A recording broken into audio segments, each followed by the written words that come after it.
Les gars, c'est un jeu ingénieur. Ok, nous avons fini avec l'application de charge et le calcul de notre structure. Et par chance, nous n'avons pas eu d'erreur. Ok, donc on va pas corriger, on n'a pas d'erreur à corriger jusqu'ici. Et nous allons rapidement passer à la cartographie. Ok, pour pouvoir savoir quels sont par exemple les éléments les plus chargés ou bien pour voir les zones les plus stressées de notre bâtiment. Ok. On peut remarquer, nous sommes sur la combinaison 1 à l'état le milieu ultime. OK. Donc, si c'est votre première fois à tomber sur l'une de nos vidéos, n'oubliez pas de vous abonner. Commencez par vous abonner à nos différentes plateformes digitales pour ne rien manquer, et particulièrement notre chaîne YouTube où toutes ces mises à jour seront faites et de façon complète sans rien manquer. OK, merci bien. Donc, rapidement pour effectuer la cartographie, on vient sur résultat. On va passer par exemple sur diagramme, où est ça? Diagramme des barres. OK. On va venir sur diagramme des barres. Et puis, on va venir rapidement. On va d'abord désactiver les charges là. OK. On va désactiver le symbole de charge autant pour moi. OK. Donc, on va venir sur ceci. Pour les forces, c'est-à-dire les forces exercées, oui, les forces effectivement sur les poteaux et les éléments verticaux, ok, nous utilisons FDX, c'est FDX en fait pour les forces, et maintenant pour les moments c'est MY, ok, c'est MY. Donc, partons par exemple pour les forces, pour voir par exemple quel poteau est le plus chargé, donc on va s'assurer de cocher cette case. Et puis, on va aller rapidement sur les paramètres. Lorsqu'on a coché, on va venir choisir, disons, ceci. Oui, c'est déjà choisi. Les extrêmes locaux, aucune description, ok. Les extrêmes locaux, oui, oui. Attends pour les extrêmes locaux, ok. Ça serait appliqué par poteau ou bien par hauteur des différents poteaux. On peut choisir d'ouvrir sur une nouvelle fenêtre ou maintenir sur notre fenêtre normalisée, c'est-à-dire à la même échelle. On clique sur appliquer. Voilà un peu. Voilà ce qu'on va obtenir, ok. Voilà un peu comment on obtient et tout est un peu ça là. Donc, disons qu'on revient sur pas de notation et on clique encore sur appliquer pour voir comment nos forces évoluent en fait, le stress que subit nos différents poteaux. Et comme vous pouvez voir, c'est de façon décroissante. Euh, euh, oui, croissant autant pour moi, partant du haut vers le bas du toit de notre bâtiment jusqu'aux amorces, la charge ne cesse d'augmenter. Donc, naturellement, on va mettre par exemple le texte là, ok, et on va appliquer encore une fois de plus. Et on peut remarquer qu'ici, au niveau de ce poteau, nous sommes à une valeur de 358 kN par exemple comme charge. Ok, regardons une fois de plus les paramètres. On va regarder. Non. Sur autre chose, rapidement, on va fermer cette page ici. On va revenir ici sur les résultats. OK. Parce que ça ne fait pas effectivement cartographie. Autant pour moi, oh là là, nous n'étions pas sur la cartographie. Donc, on va plutôt cliquer sur cartographie. Quand on a cliqué sur cartographie, effectivement, on va chercher échelle et l'échelle, on va laisser tout simplement de façon arbitraire, ok, par défaut. On va cliquer sur appliquer. Donc, voilà un peu la cartographie qu'on s'attendait à voir tout à l'heure, ok. Et ceci nous permet entre autres de voir quels sont les éléments, les poteaux les plus stressés. Rappelez-vous, nous sommes en train de travailler avec les forces FDX pour les poteaux, ok.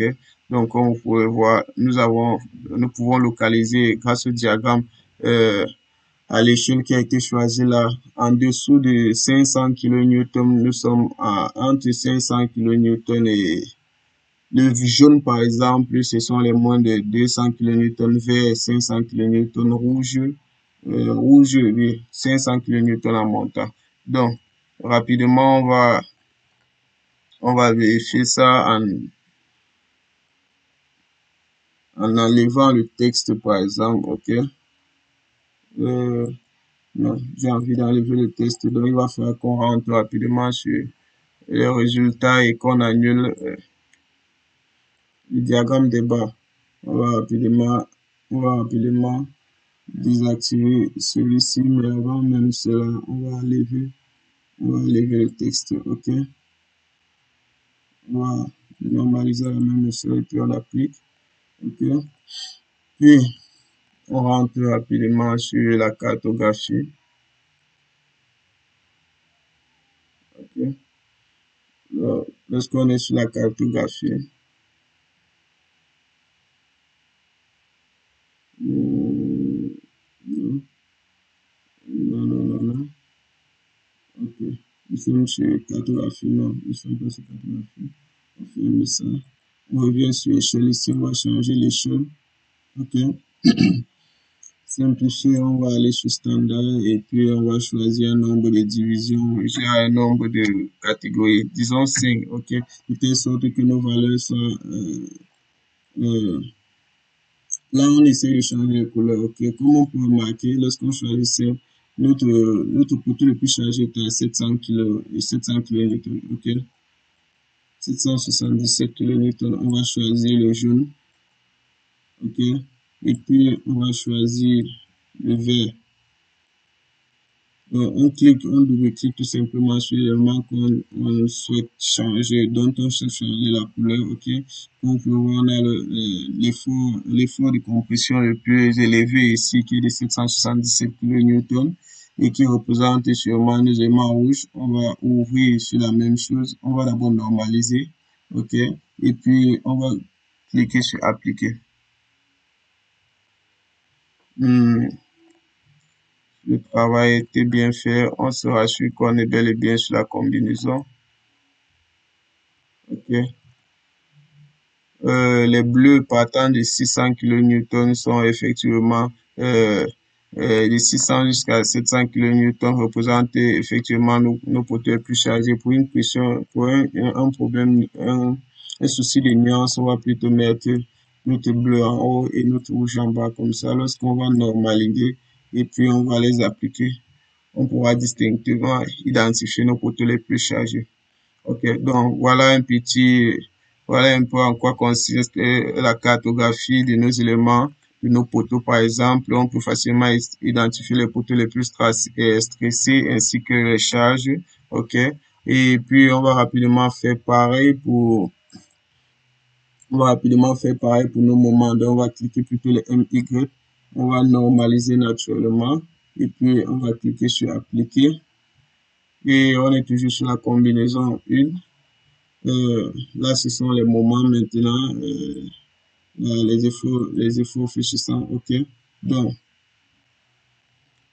ici en rouge, on pourra rapidement venir sur l'échelle pour voir quel est le moment le plus élevé. Ici, nous sommes à 27 kN/m, ok. Notre moment à 27 kN. Permettez-moi de faire quelques ajustements. Changeons cette couleur, par exemple, je sais pas, marron, ok. Non, on va juste normaliser et puis on va appliquer. Non, le rouge n'était pas la couleur idéale. Le rouge n'était pas la couleur idéale, disons le bleu, ok. J'aimerais qu'on ait une meilleure nuance et on va appliquer. Ok, donc à partir de cette cartographie, on peut rapidement identifier quels sont nos poutres les plus chargés, nos poutres les plus stressés, ok, avec le plus grand effort fléchissant, qui sont effectivement en rouge, qui varie entre le rouge et le bleu pour les formations. Nous sommes à 27 kN pour la combinaison 1 et nous pourrons aller à la combinaison 2 pour regarder ce que ça donne également. 19 kN à l'état limite de service, ok. Donc, toutes ces zones en rouge là représentent les zones les plus stressées de nos différentes routes. Donc, c'est un peu c'est que ça pour la cartographie. Dans une prochaine vidéo, on aura le temps de plus s'étaler sur la cartographie. À très bientôt. Merci. C'était un jeu. N'oubliez pas de laisser un like ou un commentaire, ok? Et bon, permettez-moi d'ajouter un dernier détail sur la cartographie. Si on revient sur les moments ici, ok? Allons sur diagramme de bas, ok? Parce qu'on était sur les X.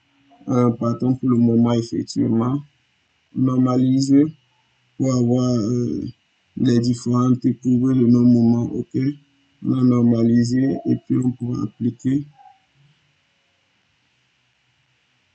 Donc, voilà un peu comment les moments sont dessinés. On peut également venir sur les paramètres ici. Ils sont assurés de mettre un peu du texte pour, par exemple, extrêmes globaux. On s'assure les extrêmes globaux ici. On remplit, on choisit plutôt ce type d'assure et à la même échelle. On applique. Donc, grâce à ceci, on peut rapidement, quand on choisit extrêmes globaux, ça nous permet d'avoir une vue générale et nous montrer le moment le plus, la poutre la plus sollicitée ainsi qu'avec le plus gros moment. Comme vous pouvez remarquer, nos 27 se trouvent à ce niveau, ok? Je crois que c'est cette poutre-ci, donc nous pouvons même la sélectionner, ok, elle a été sélectionnée. Outre et on peut l'isoler pour regarder ça naturellement. Ok, on peut l'isoler. Bon, oh, ce n'était pas la bonne. Bon, en tout cas, voilà un peu l'idée qu'on a. La vidéo est déjà longue, on va pas s'attarder. Dans une autre vidéo, on aura le temps de plus s'étendre sur la cartographie. Merci, très bientôt. C'était un jeu. N'oubliez pas de souscrire à la chaîne et de laisser un like.